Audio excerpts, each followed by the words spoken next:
I don't have a lot of friends, so to remedy this, I thought to join a club. You know, to meet new people, people who shared a lot of the same interests as me.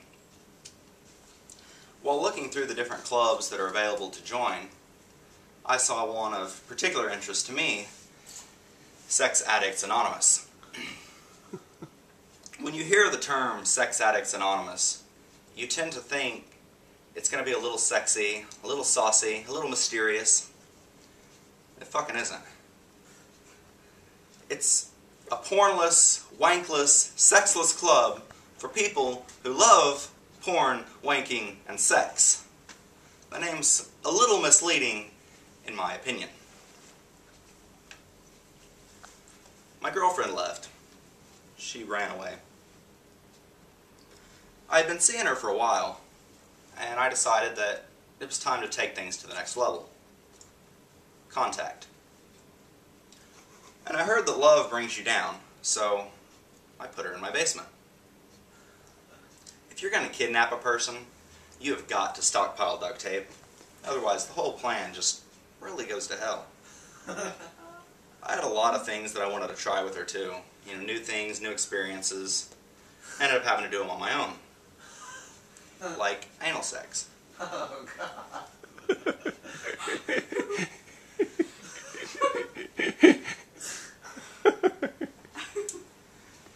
I was recently reading in a book, maybe you've heard of it, Hustler, and I saw a word I didn't recognize. Fellatio. So I decided to look it up. Fellatio is essentially a blowjob.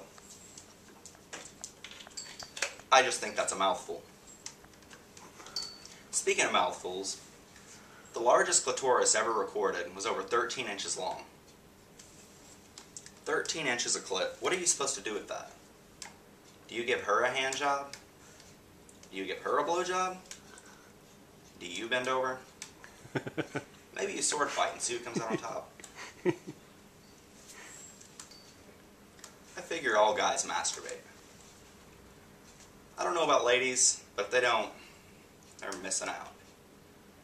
But that got me thinking, that means that the X-Men masturbate. Can you imagine Wolverine going to town on himself, accidentally cut his own penis off? Which is fine, you know, he heals himself. But I could see that spawning a pretty serious S&M addiction. End up doing snuff films, that's the only way he can get his jollies off. Shoot me in the back of the head. Ah! He's a little girly, I guess. Growing up, my brother and I shared a room. And one morning, I woke up, and across the room is my brother, and he's staring at me. Except he's got a big cheesy smile on his face. What the hell is he doing? It's at this point that I realize that the blankets are moving.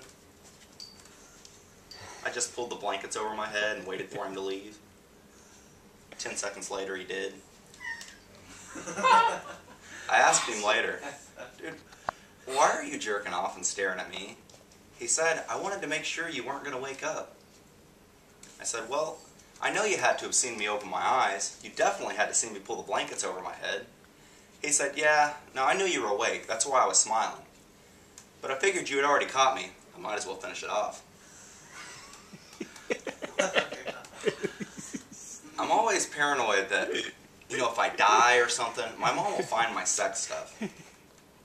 And not because I think that she'll look down on me or she'll think I'm less of a person for having that stuff. Just the thought of my mom using my stuff creeps me out.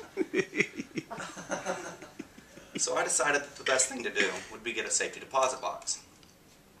I remember the first day I went to the bank, I got some weird looks. And it may have been the box that I was carrying, because I had some porno magazines, vibrator, condoms, butt plug. Looking back, I guess I should have used a cardboard box instead of a clear one. You know, they give you that little booth for privacy.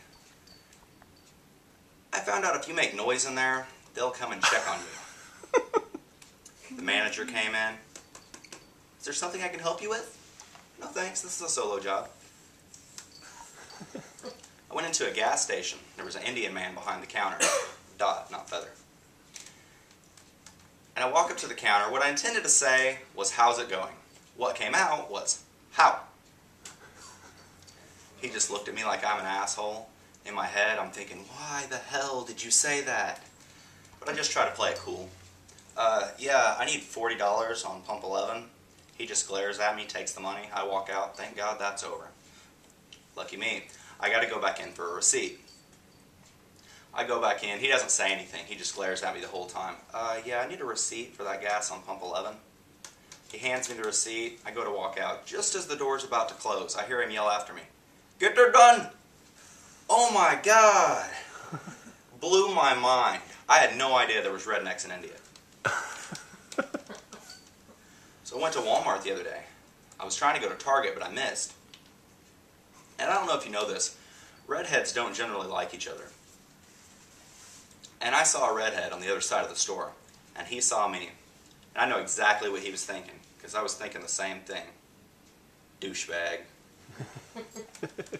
With redheads, it's like Highlander. There can only be one redhead, pulling out big swords, trying to kill each other. I'm trying to hack guys' head off. Loss prevention's trying to stop me.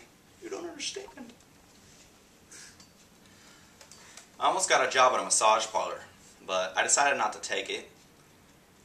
I don't see a whole lot of repeat business in that field, because I can see the first time somebody asks me for a happy ending. Sir, I will give you $20 for a happy ending. Psst, show me that money. The prince and the princess live happily ever after. Now you can zip your pants back up. I have another one at 3. That was Some of my friends and I were taking shots. We decided to do flaming shots. First of all, if you're going to take flaming shots, you do them before you get drunk, not after. I spilt mine. Tried to beat my own nuts off, trying to put this thing out. But like 3 or 4 times since then, somebody will pull up next to me at a red light, and just as the light turns green, I hear him yell, "Fire crotch!" and drive off. How do these people know?